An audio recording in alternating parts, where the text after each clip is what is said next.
এখন থেকে আপনার প্রিয় সিরিয়ালগুলো ফ্রিতে দেখুন এক্সক্লুসিভলি শুধুমাত্র গোটা রাজ্যের ওপর বিপদের করাল ছায়া ঘনিয়ে এসেছে, যার জন্য সে আর কেউ নয়, সে হচ্ছে শীতলা।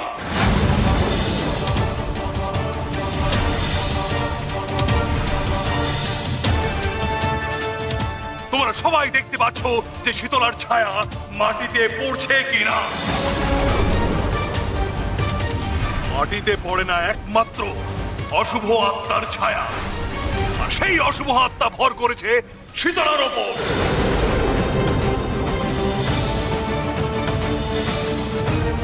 এবার তোমরাই বলো কি চাও? এই মেয়ের ছায়া দিনের পর দিন তোমাদের ক্ষতি করুক, নাকি এর শুদ্ধিকরণ? যদি এর শুদ্ধিকরণ চাও তাহলে একে আমার হাতে তুলে দিতে হবে।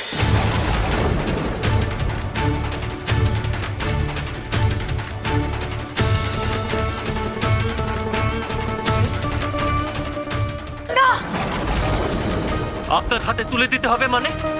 আপনি জানেন ও কে? ও গন্ধর্বপুরের রাজকন্যা, আর আমার রাজকন্যাকে আমি আপনার হাতে তুলে দেব কেন? আপনার বোধহয় জানা নেই, গন্ধর্বপুরের জন্য, গন্ধর্বপুরের প্রত্যেকটা মানুষের জন্য শীতলা কতবার নিজের জীবন বিপন্ন করেছে।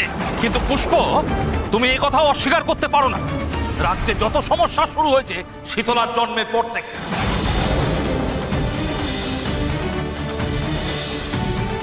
শীতলার জন্মের আগে এরকম নিত্য নতুন সমস্যা দৈনন্দিন কেউ দেখেছে? তোমরা বিশ্বাস করো, আমি কিচ্ছু করিনি, সত্যি কিছু করিনি। একটা চুপ কর। তোর জন্য গোটা রাজ্য বিপদে, তার মধ্যে কথা বলে আর বিপদ বাড়াস না। অঘরী বাবা, আপনি যথার্থ বলেছেন। এই মেয়ে যত নষ্টের মূল। আপনি ঝাড়ফুঁক করে, তন্ত্রমন্ত্র করে, যেভাবে হোক ওকে শুদ্ধ করে তুলুন।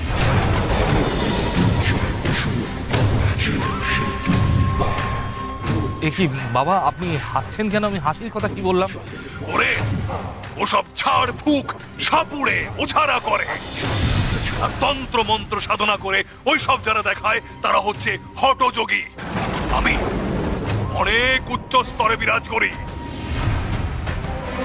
শোন তোরা মন দিয়ে, এই গন্ধর্বপুরকে বাঁচানোর একটাই উপায়, এই শীতলার শরীরটাকে নষ্ট করতে হবে।